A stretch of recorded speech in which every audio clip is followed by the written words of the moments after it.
जी को आमंत्रित करता हूं इस परिचर्चा में।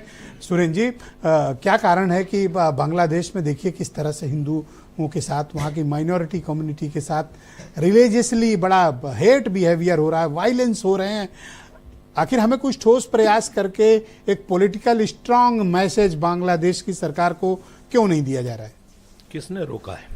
आप लोग इकट्ठा होइए और दीजिए। हम तो इकट्ठा हैं। हमने तो पहले दिन, जिस दिन बांग्लादेश का तख्ता पलट हुआ था, उस दिन हमने कहा था सर्वदलीय बैठक बुलाइए। हमने उसके बाद सर्वदलीय बैठक में अपने सारे अख्तियार भारतीय जनता पार्टी की सरकार को दे दिए थे। कहा था कि विदेश नीति पर जो भी निर्णय आपको लेना हो वो पूरा देश आपके साथ में है। हमने तो उसी दिन बाकायदा लिखित है और हमारी बहुत साफ सी बात। लेकिन अब भारतीय जनता पार्टी के प्रोपोगंडा के लोग जो हैं, अब इनके तो गोबेल्स के भी बाप हो गए हैं। हम आपको दो तीन चीजें बताते हैं। अल्पसंख्यकों के ऊपर अत्याचार, अनाचार, कदाचार जहां जहां पर भी हो रहा है वो सारे के सारे आतताई हैं और सबका डीएनए एक है। वो चाहे बांग्लादेश के अल्पसंख्यक यानी हिंदुओं पर हो रहा हो और चाहे संभल के अल्पसंख्यक यानी मुसलमानों पर हो रहा हो। आप बांग्लादेश को कंपेयर कर रहे हैं संभल से? मैं फिर से आतताइयों को कंपेयर कर रहा हूं। आप अकेले बांग्लादेश पे बात नहीं करेंगे? मैं क्यों नहीं करेंगे भाई? जब एक चीज पूरी होगी हर जगह पर, एक सीरीज में कोई चीज होगी, आप हमको बताइए। एक दूसरे देश में, एक आपके देश में। अरे तो क्यों नहीं होगा कि एक बात तो पहले बांग्लादेश पे चर्चा हो जाए। नहीं, बांग्लादेश पर तो चर्चा होगी, लेकिन आपको इसकी चर्चा पे क्या गुरेज है कि सारे आतताइयों का डीएनए बांग्लादेश पर आप लोगों सारे का विजन स्पष्ट है। हाँ, मैं उसी पर रहूंगा। लेकिन ये बात तो आपको माननी पड़ेगी ना, कट्टरपंथी सब एक जैसे हैं।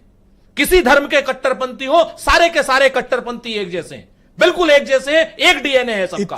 और एक तरीके से उत्तेजना वाला सवाल तो नहीं किया आपको बताऊं, बांग्लादेश में भी मेरे भाई मारे जा रहे हैं और संभल में भी मेरे भाई मरे थे। एक बायां हाथ कटा था, दूसरा दायां हाथ कटा था। लूला तो मैं हुआ ना, खून तो मेरी मां का बहा ना, खून तो मेरे देश का बहा ना, मेरे देशवासियों का बहा, मेरे भाइयों का बहा ना। आप मुझे बताइए, एक कट्टरपंथी ने मेरा बायां हाथ काटा, एक कट्टरपंथी ने मेरा दायां हाथ काटा। लूला कौन हुआ? इंसानियत लूली हुई। आप मेरी बात को समझिए। अब आप आ जाइए इस बात पर। आपसे क्या आप चिंतित हैं बांग्लादेश के? बहुत ज्यादा चिंतित हूं।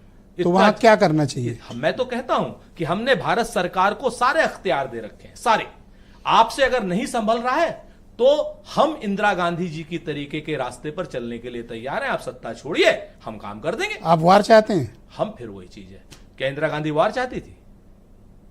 हालात ऐसे थे। बोलिए, हालात थे। बस जो जवाब आपका वो जवाब मेरा। आप इस बात को क्यों कहते हैं कि वॉर चाहते हैं? वॉर आप चाहते हैं बताइए, या वॉर इंदिरा जी चाहती हैं? मैं तो निर्णायक दखल चाहता हूं। निर्णायक दखल, डिसाइसिव एक्शन। फिर से बताता हूं आपसे, अभी खाली ये आग वहां नहीं बुझी है।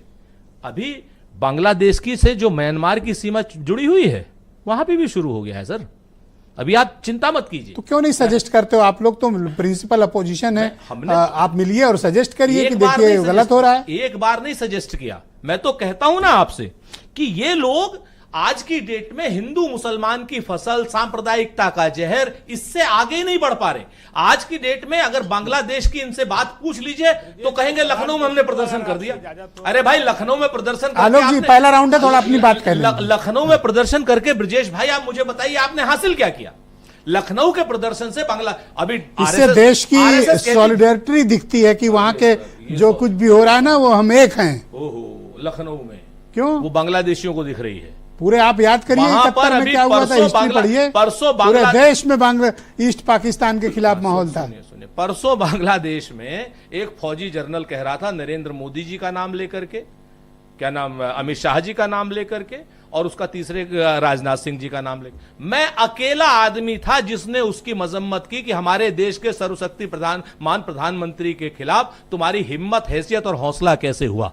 एक भाजपाई नहीं बोला। धन्यवाद सर। एक भाजपाई अगर बोला हो तो ये भाजपा के लोग इतने नाकारा लोग, उत्कर्ष सिन्हा जी को आउट ऑफ टर्न बुलाना चाहता हूं। इतने नाकारा, सर 30 सेकंड, इतने नाकारा लोग हैं कि पड़ोसी देश के नाम पर भी चाहते हैं कि हिंदुस्तान में बवाल हो। बहुत शुक्रिया। मैं आपसे इतना कहता हूं खाली कि आज इस बात को जान लीजिए कि चिंगारी का खेल बुरा होता है और इतिहास को आलोक अवस्थी जी डिस्टॉर्ट मत किया कीजिए। आप लोग कायर लोग हैं। ओके, उत्कर्ष सिन्हा।